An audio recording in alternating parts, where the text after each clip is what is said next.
여러분 다시 만나 뵙게 돼서 반갑습니다. 저는 자전거로 세계 일주한 여행 작가이자 스토리 듀오 문종성 형제입니다. Into your word we're digging deep to know our Father's heart. Into the world we're reaching out to show them who you are. So living water flowing through. 오늘 두 번째 시간, 그 제목이 꿈의 비밀을 속삭여줄게. 속삭여주겠습니다. 자, 여러분 이런 얘기 너무 많이 들으셨을 거예요. 여러분 그리스도인의 꿈이 뭔가요? 자, 그럼 질문을 한번 바꿔보겠습니다. 여러분 꿈을 꾸잖아요. 그 꿈을 이루고 싶고요. 도전해서. 자, 여러분이 꿈을 꿀 때, 그리고 그 꿈을 실행시키고자 할 때 그 기준이 되는 게 뭔가요? 여러분 강의나 어떤 세미나나 많은 사람들로부터, 또 멘토들로부터 꿈이란 이런 것이다, 꿈은 이렇게 꿔야 되고, 꿈은 이렇게 도전해야 되고, 이렇게 성취돼야 된다, 숱하게 들어봤을 거예요. 강의나 책이나 각종 미디어에서. 근데 사실은요, 저도 그런 거를 막 노출이 돼서 많이 듣고 보고 읽고 했는데 아직까지 정립이 안 됐던 거예요. 이 시간에 제가 여러분과 그 표대가 되는 그런 사실을 나누고 싶습니다. 자, 꿈의 비밀을 속삭여 주기 이전에, 제가 이 메시지를 하기 전에 그것들을 상상할 수 있는 얘기를 들려드릴까 합니다. 자, 제가 남미에서요 자전거 세계 일주를 7년 2개월 동안 하면서 5번의 강도를, 도둑을 만났습니다. 근데 한 번은 아르헨티나와 브라질 그 국경지대에서 대낮이에요. 자전거를 타고 가고 있는데, 사람들과 인사 나누면서 밝은 표정으로 가고 있는데 갑자기 3명의 남자가 저를 향해 달려오는 겁니다. 왜 그러지? 왜 그럴까? 이런 경우 보통은 2가지가 있었어요. 그 전까지는 아이들이 와서 저랑 막 친해지고 싶어서 안아주고 막 인사하고, 또 하나는 저를 초대해 주려는 사람들, 막 종종걸음으로 와서 야 어디서 왔어? 밥이라도 먹을까? 같이 차라도 마실까? 우리 집에 갈까? 이랬던 사람들인데, 그날은요 대낮에 오후 1시 정도 됐거든요. 저를 향해서 돌진해 오는데 인상이, 나한테 달려오는데 이미 머릿속으로는 큰일 났다 생각이 들지만 몸은 그대로 굳어있는 상태. 아니나 다를까 손을 봤더니 칼을 들고 있었습니다. 3명이요. 제 걸 뺏기면 안 되죠. 왜냐하면 제가 100여 곳의 선교지와 선교사님들을 만나면서 선교 정보를 빼곡히 적어놓은 그런 기록물들이 있었거든요. 나중에 한국에 돌아와서 그것들을 토대로 선교사님을 돕고 싶은 저의 또 비전이 있어서 그렇게 2년 넘게 기록해 나갔던 파일이 있었어요. 뺏기면 안 되는 거였습니다. 돈이나 카메라 이런 건 다 괜찮은데 그 파일은 뺏기면 안 되는 거였습니다. 근데 뭐 강도들이요, 따지나요 그런 거? 안 돼. 사람들한테 도와주세요. 수십 명의 사람이 저를 쳐다보고 있는데 아무도 안 도와주는 거예요. 여러분 그때 얼마나 큰 절망감에 휩싸였는지 아십니까? 그 뒤로 제가 악몽을 꿨습니다. 밤에 막 잠을 자고 있으면 강도들이 꿈에 나타나서 돌진해 오는 꿈, 저를 향해서 칼을 들고 왔으니까. 다 뺏겼죠. 자전거에 실어져 있는 7개의 가방을 다 뺏겼습니다. 신기한 일이 있었습니다. 무슨 신기한 일이냐? 사실 하나님의 관점에서는 당연한 상식적인 일인데 믿음이 연약한 저한테는 신기한 일이었습니다. 강도를 만나서 다 뺏겼는데요, 갑자기 모르는 사람들한테 편지가 오기 시작합니다. 무슨 편지냐? 형제님, 이것은 형제님 혼자만의 도전이 아닙니다. 형제님을 위해서 기도하고 있는 우리 모두의 도전입니다. 포기하지 마십시오. 제가 잃어버린 자전거를 후원해 드리겠습니다. 제가 잃어버린 컴퓨터를 후원해 드리겠습니다. 제가 아프리카로 갈 수 있는 항공권을 후원해 드리겠습니다. 제가 선글라스, 옷, 기타, 전자기기, 필요한 용품, 약간의 재정 도와드리겠습니다. 왜?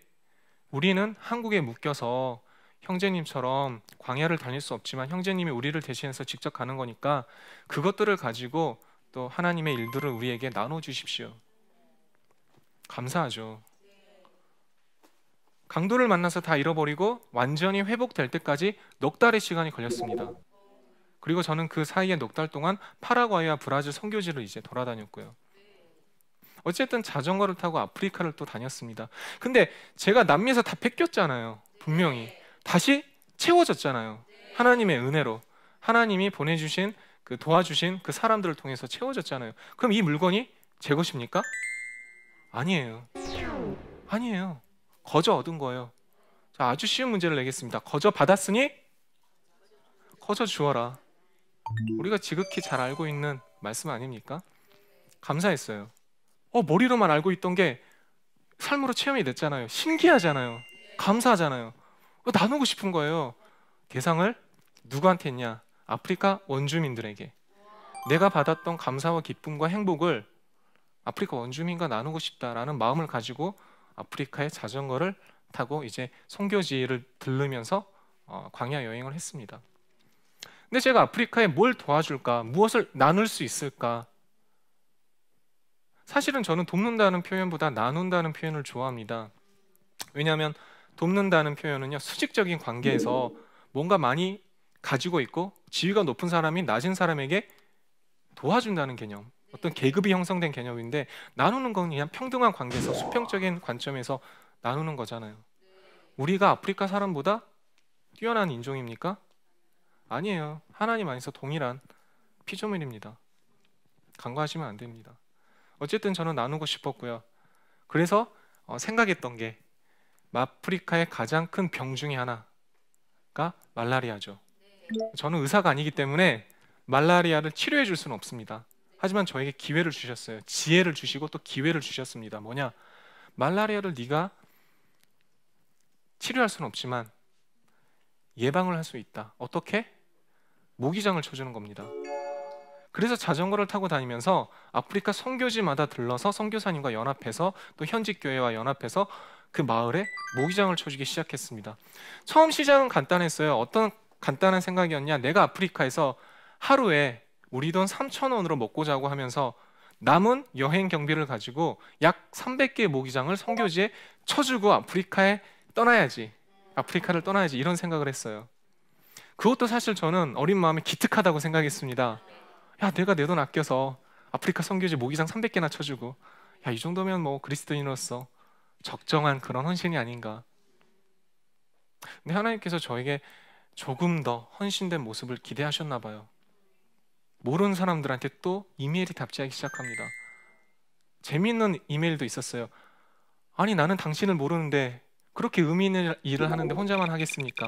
나도 좀 껴주십시오. 메일을 받고, 이게 나 혼자만의 일이 아니구나. 누군가 나의 여정을 또 기도하고 있고 기대하고 있구나. 한국에 기도하고 있는, 또 후원하고 있는 사람들과 같이 움직여야겠구나 해서 저는 웹사이트에 제가 선교지 모기장을 쳐주는 현황을 다 공개를 하면서 같이 웹상에서 교제를 했습니다. 자, 저는 말라위에서요, 말라리아에 걸렸습니다. 혹시 말라리아 걸려보신 기억 있으십니까? 없으시죠? 증상을 간단히 말씀드릴게요. 오한, 춥습니다. 이불을 2겹을 껴도 덜덜 떨립니다. 근데 분명히 추운데 신기한 게 몸에서 열이 납니다. 추운데 열이 나요. 몸살이에요. 그러니까 열이 나요. 근데 구토가 있습니다. 다 개워내야 돼요. 소화가 안 됩니다. 다 개워냈는데 또 설사가 계속 나옵니다. 이거는 뭐 입으로 나올지 뒤로 나올지 모르는 거예요. 화장실을 밤새 막 계속 들락날락 하는 겁니다. 가장 힘들었던 거는 감염되고, 감염이, 양성 판정, 병원에 가서 양성 판정을 받은 지 3일 만에 제일 힘들었던 거는요, 이전의 것들보다 더 힘들었던 건 불면증에 시달렸던 것, 잠을 못 이뤘던 것. 근데 몸은 분명히 의식이 있는데 몸은 움직일 수가 없던 거예요. 내 몸이 말을 안 들어요. 야, 제가 겪어보니까 아프리카 사람들이 말라리아에 걸렸을 때, 특히 면역력이 약한 아이들이 걸렸을 때 그 아픔을 조금은 공감하겠더라고요. 하나님 이래서 나에게 말라리아라는 시련을 주셨구나. 감사가 되더라고요. 왜냐하면 나의 아픔이 아이들에게 보이잖아요. 그래서 신나게 감사하게 한국에서 온 청년 3명과 함께 모기장을 설치하기 시작했습니다. 친구 한 녀석이 참 독특해요. 동생이었는데요. 저한테 어느 날 메일을 보낸 거예요. 형님 이러면서. 보면서 누구지? 모르는 사람입니다. 형님 하는데 참 내가 호주에 동생이 있었나? 근데 이 친구가 아주 당돌한 거예요. 제가 형님의 여행기를 읽고 있습니다. 근데 도전이 되고 감동이 돼서 같이 여행을 하고 싶습니다. 그래서 제가 답장을 보냈죠. 나는 크리스찬으로서 선교지를 방문하면서 봉사하면서 광야를 다니고 있습니다. 여행지, 관광지 이게 아니고요. 거기에 동행하시면 오십시오. 그 친구가 넌 크리스찬입니다. 교회를 안 다니는 친구였고요. 왔을까요? 안 왔을까요? 그러니까 얘기했겠죠? 네. 호주에서 호주 생활을 2주 만에 청산하고 아프리카로 날아왔습니다. 감사한 게요. 하필 저희가 하필이라는 표현을 썼지만 저한테는 감사한 일이지만 그 친구들한테는 하필이에요. 하필 잠비아에 갔었을 때 목사님께서 이런 말씀을 하셨습니다. 한인교회가 이제 처음으로 건축을 하려고 합니다. 건축에 필요한 인력들. 형제님, 저는 이제 헌신하러 왔으니까 헌신했지만 믿지 않은 친구들이 있잖아요. 솔직하게 얘기했죠. 나는 여기서 한 달 동안 교회를 세워야 된다. 건축 노동봉사 몸으로 때우겠다. 여행을 따로 하셔도 좋습니다. 근데 그 친구들이 또 특히 그 호주에서 온 최기현이라는 형제였는데요. 교회를 안 다니는 친구였는데 굉장히 반응이 독특했습니다. 형님, 저는 교회를 다니지 않지만 이런 경험 저한테 소중할 것 같습니다. 같이 하시죠. 저희 시멘트 밑바닥에 매트리스 한 장 깔고 거기서 먹고 자고 했습니다. 한 달 동안. 감사하죠. 이런 하나님께서 기회를 또 주시더라고요. 그래서 잠비아에서 한인교회를 한 달 동안 건축을 같이 하고 또 떠나고 또 선교지 가서 모기장을 설치하고 또 선교지에 가서 같이 교제하고 선교를 동참하고 또 모기장 설치하고. 처음에 제가 몇 개가 목표였다고 기억나십니까? 300개였죠. 사람들이 갑자기 메일이 답지하기 시작합니다. 같이 동참하고 싶습니다. 마지막에 제가 아프리카 선교지를 다 돌고 나서 몇 개를 설치했냐면요, 4,500개를 설치했습니다. 저 혼자만의 생각과 저 혼자만의 행동으로는 할 수 없는 일입니다. 하나님의 일을 하면서 저는 이런 생각을 했습니다. 야, 이런 일을 하려면 2가지가 필요하다. 뭐가 필요하냐? 연합해서 기도하는 게 먼저 필요하고요, 연합해서 사랑하는 게 필요하다. 이 사랑이 있어야, 이 동기부여가 있어야 행동으로 옮겨지는 것. 그러면 제가 여러분께 이제 질문을 하나 드리겠습니다. 꿈의 비밀에 대해서 질문을 드리고 싶습니다. 여러분 꿈을 꿀 때요, 정말 그 일을 사랑하십니까? 좀 더 구체적인 질문을 해보겠습니다. 여러분 되고 싶은 게 있을 거고요, 이루고 싶은 모습이 있을 거고요, 하고 싶은 일이 있을 거예요. 근데 그 하고 싶은 일은 무언가 분명히 사랑하는 게 있을 거예요. 그냥 하지는 않을 겁니다. 폐부를 찌르는 질문을 드려볼게요. 무엇을 사랑하십니까? 그 이루고 싶은 일에 무엇을 사랑하시는 건가요? 돈을 사랑하시는 겁니까? 높은 연봉 때문에? 대부분의 사람들은 그 일을 사랑하고 누군가와 관계를 맺고 그 꿈을 향해서 나아가는 목적들이 대부분 재물, 돈, 명예, 권력, 사람들로부터 인정. 저도 인정에 굉장히 중독된 사람이었습니다. 그런 거죠. 사실 그리스도인들도 깜빡깜빡 실수하고 잘못합니다. 그 일을 통해서 하나님을 봐야 되는데 하나님 위의 것들을 보게 되는 거예요. 그러면서 본인도 모르는 사이에, 나도 모르는 사이에 하나님 위에 우상의 것들을 섬기게 되는 거고요. 제가 지난 강의 때 말씀을 드렸죠. 하나님의 일 열심히 했습니다. 그런데 정작 제 삶의 표적에서 하나님이 비켜나고 있어요. 하나님의 일을 하면서 하나님을 비켜나는 그런 모순적인 삶이 저 같은 그리스도인들에게 참 많다고 생각이 됩니다. 아프리카에서요, 저는 꿈을 꾸었습니다. 어떤 꿈을 꾸었냐? 내가 아프리카 아이들과 함께 하나님과 더불어 기뻐하고 싶다라는 꿈이 있었습니다.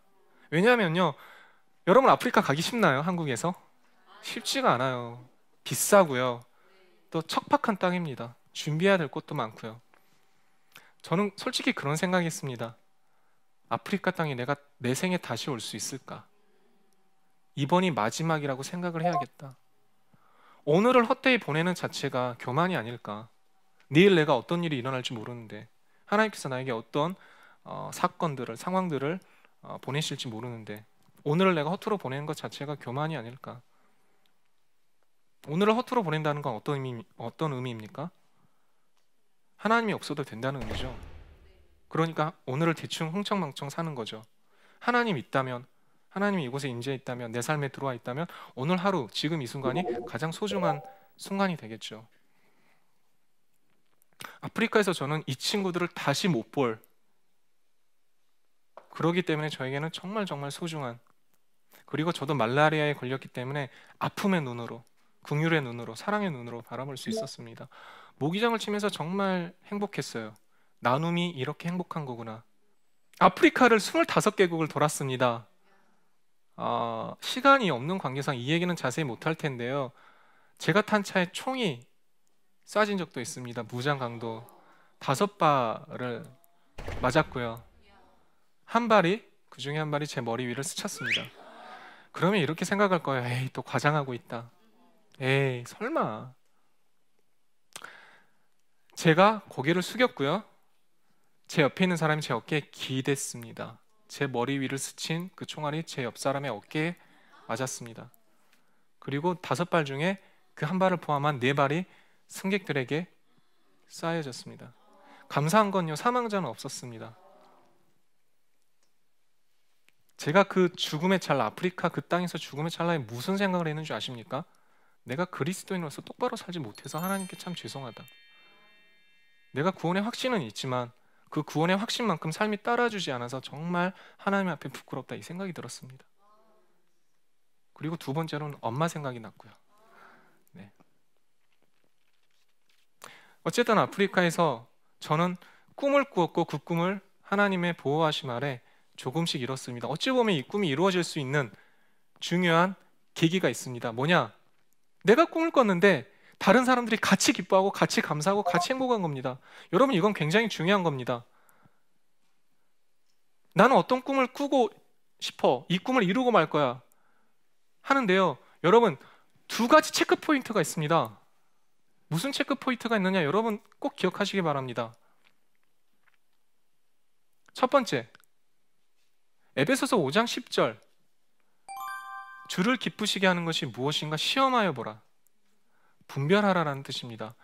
여러분이 꾸는 꿈이 하나님이 기뻐하시는가라는 걸 한번 테스트해 보십시오.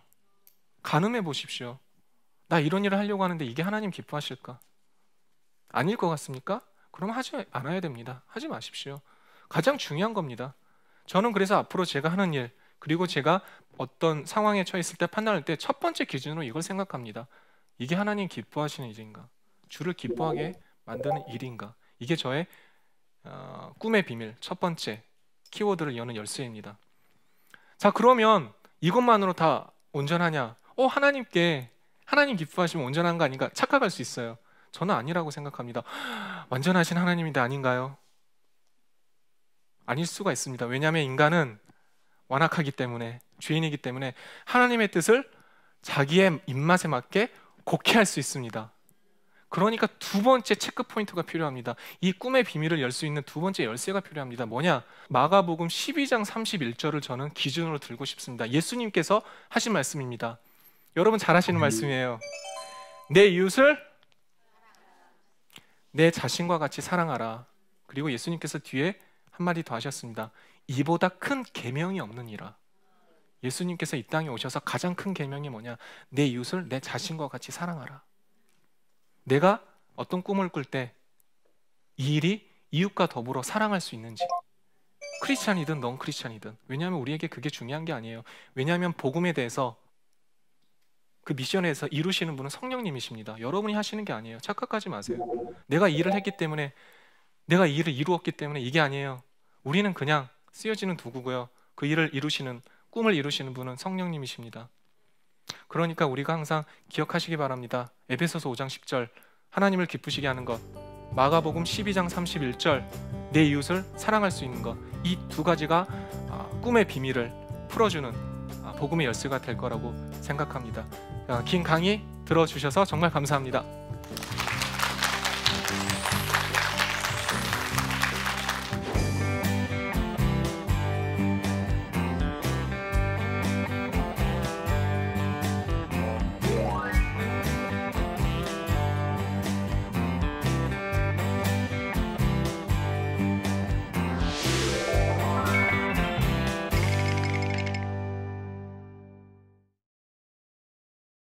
하나님을 기쁘시게 하는 일을 하고 싶어도 이것이 진정으로 내가 원하는 일인지 내가 이루고 싶은 꿈인지 잘 모르겠습니다. 다른 사람에게 보이고 싶은 욕심에 진짜 내가 원하는 것을 억누르게 되는 것은 아닐지 걱정되는데요. 어떻게 해야 될까요? 제가 마지막에 결론을 냈었죠. 하나님이 기뻐하시는가 또 이웃을 사랑하게 되는가 라는 부분에 대해서 초점을 맞출 수 있고요. 사실은 제 안에 있는 욕망입니다. 여러분 안에 있는 욕망이고요. 인정받고 싶잖아요. 칭찬받고 싶고. 근데 참 재밌습니다. 그리스도인들도 세상 사람들과 다르지 않아서 전 더 사랑스러워요. 왜냐하면 우리는 항상 진리를 추구하면서도 세상 사람과 다르지 않기 때문에 저는 더 사랑스럽습니다. 그 연약함을 또 예수님이 사랑해 주셨잖아요. 인정받고 싶은 마음 중에 저는 그 사람이 방황하고 있을 때 이 길이 맞나 틀리나, 저 사람이 나랑 맞나 틀리나, 뭐 배우자이든 뭐 스승이든 회사 동료든 맞나 틀리나 할 때 걱정이 될 거예요. 걱정이 될 때 여러분, 제가 청년들에게 이 얘기를 해주거든요. 좋은 상황으로 들어가려고 하지 마라. 네가 가는 곳이 좋은 곳으로, 좋은 상황으로 만들어지게끔 노력해라. 그 좋은 상황도요, 누군가 꿈을 이뤘던 그 상황도 누군가는 먼저 만들었을 거 아니에요. 그 사람이 누군가 최초로 이룬 사람이 있을 거 아니에요. 왜 여러분 만들어진 밥에 숟가락만 얹으려고 하십니까? 여러분들이 밥을 만들어서 다른 사람과 따뜻하게 나누면 되지 않습니까? 이게 그리스도인의 삶이 아니겠습니까? 여러분 고민하고 있을 때는요, 그 상황에 기대지 마시고 여러분들이 그리스도 안에서 그 상황을 만들었으면 좋겠습니다. 그게 바로 믿음이고 비전이 아닌가 싶습니다. 두 번째 질문입니다. 야, 드디어 저 개인적인 질문이 나왔네요. 작가님께서 최종적으로 꿈꾸는 비전은 무엇입니까? 이 비전이라는 단어가 요즘 너무 남용이 되는 것 같습니다. 어디를 가든지 비전. 이 비전의 무게가 상당히 가벼워진 것 같아요. 사실은 우리는 이 단어를 굉장히 조심스럽게, 굉장히 무겁게, 굉장히 홀리하게 다뤄야 될 필요가 있다고 생각합니다. 왜냐하면 비전은 내 욕망대로 이루는 게 아니라 하나님과 동행하면서 이루는 것이기 때문입니다. 나의 눈으로 보는 게 아니라 하나님의 눈으로, 하나님이 주신 인사이트를 가지고 같이 바라보는 것이기 때문입니다. 하나님, 나 갈 데 있으니까 제 손 잡고 오십시오. 이거는 비전이 아니죠. 하나님, 어떻게 가야 됩니까? 그리고 제가 어떻게 순종하길 원하십니까? 라고 물어보는 게 비전인 것 같습니다. 자, 저도 되고 싶은 게 있었습니다. 말씀드리면 여러분 깔깔깔깔 웃으실지 모르겠습니다. 그래서 말씀을 안 드리겠습니다. 예, 사실은요, 말씀을 드려야 될 것 같아요. 저는 지금은 제가 몸이 안 돼서 고등학교 때 포기를 했지만 중학교 때까지 야구 선수가 되는 게 꿈이었어요. 좋잖아요, 야구 선수. 많은 사람들 앞에서 플레이도 하고요, 연봉도 잘하면 많이 받고. 또 저는 어린 마음에 야구 선수들 겨울마다 해외여행 간대. 원래 전지훈련인데 야구 선수가 꿈이었어요. 그래서 저는 한국야구위원회에 등록된 모든 선수들의 이름을 외우고 그 사람들의 기록을 다 외우고요, 그랬어요. 뭐 사변적인 얘기였고요. 저는 저의 비전을 당연히 예수님을 모델로 삼고 있습니다. 예수님이 십자가에 못 박혀 죽으시고요, 부활하셔서 우리를 구원하여 주시고요, 우리에게 영원한 복음의 약속, 그 하나님의 나라. 여러분, 예수님의 인생이 어떤 인생인 것 같습니까? 저는 예수님의 인생이 성공한 인생이 아니라고 생각합니다. 예수님의 인생은요, 아름다운 인생이라고 생각합니다.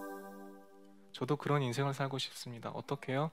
우리가 행복하잖아요, 감사하잖아요, 누리는 게 참 많잖아요. 그런데 우리 주변에, 우리 이웃에는 그런 것들, 우리는 알고 있는 그 감사와 감동과 행복을 미처 발견해내지 못하고 미처 손에 닿지 못하고 살아가는 소외된 이웃들이 있습니다. 제가 7년 2개월 동안 광야 생활을 하면서 너무나 많은 사랑을 받았고요, 또 저도 나누면서 느꼈던 건 이겁니다. 내가 하나님의 복음을 혼자만 알고 있는 게 얼마나 외로운 것인가 알았습니다. 내가 하나님의 사랑을 혼자만 누리는 게 얼마나 외로운가 알았습니다. 이것들을 나누고 싶습니다. 특별히 저는 청년들을 만나서 힘들잖아요. 삼포 세대라고 하지 않습니까? 아무것도 못해요. 그 청년들에게 예수님이 얼마나 너희들을 사랑하시고 너희들의 인생에 있어서 같이 하고 싶은지, 너희들 마음의 문 밖에서 두드리고 계시는지 같이 나누고 싶습니다. 그래서 성공한 인생이 예수님을 만나는 그 패러다임이 아니라요, 왜 예수님이 성공한 사람만 만나주겠습니까? 사실은 예수님이 가장 천한 곳으로, 가장 낮은 곳으로 가시지 않았습니까? 그 청년들에게 인생의 목적이 세상적인 어떤 성공과 처세와 그런 거에 있지 않고 예수님과 동행하는 삶, 그러면서 발견할 수 있는 그 비전, 내가 꿈꾸는, 내가 바라보는 눈이 아니라 예수님과 같이 바라볼 수 있는 그 비전을 같이 쉐어하면서, 저는 인생을 이렇게 살아라 라고 얘기하기 이전에 하나님이 이런 분이시고 예수님의 사랑이 이런 것이니까 앞으로 너의 인생이 이렇게 진행되면 좋지 않을까 화두를 던져주고 싶습니다. 그래서 청년들과 청소년들과 함께 대화와 또 글과 또 여러 가지 방법으로 하나님의 일을, 하나님의 세상을, 하나님의 사랑을 같이 나누는 그런 가슴 벅찬 일을 기도하고 있습니다.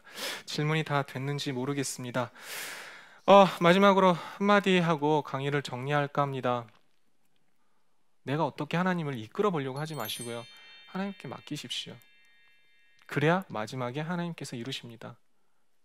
비슷한 말을 제가 강의 중에 했었죠. 여러분이 꿈을 꾸고 이루는 건 여러분이 하는 일이 아닙니다. 성령님이 하시는 거예요. 우리가 그것들을 잊지 않고 여러분 그 꿈의 비밀에 대해서 예수님이 귓속으로, 마음속으로 속삭여주는 그런 진실한 비밀, 그런 설레이는 비밀, 그런 감동의 비밀들을 여러분 삶 가운데 풍성히 나누고 또 그 가치를 따라 살았으면 좋겠습니다. 모든 진리는 예수님 안에 있습니다. 그 바깥으로 나가지 마시고요, 그 안에서 찾으면서 기쁘고 감사하고 행복함을 이웃과 나누고 그리스도의 나라를 이 땅에서 이루는 여러분의 삶이 되시기를 축복합니다. 긴 강의 들어주셔서 정말 감사합니다. 감사합니다.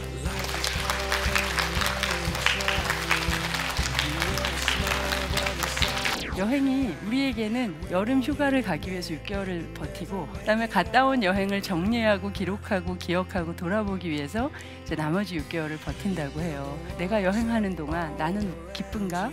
나는 즐겁나가 아니라 우리가 결국 여행에서 도착하는 곳은 누군가의 마을이고 누군가의 집이고, 내 여행의 가이드가 되어주고 내 여행에 또 음식을 해주는 이 사람들도 누군가의 아버지고 누군가의 딸이고, 그 사람의 시선에서, 그 사람의 마음에서 나를 돌아보는 여행, 저는 이게 평화의 여행이라고 생각하고 이것이 경계를 넘는 여행이라고 생각해요.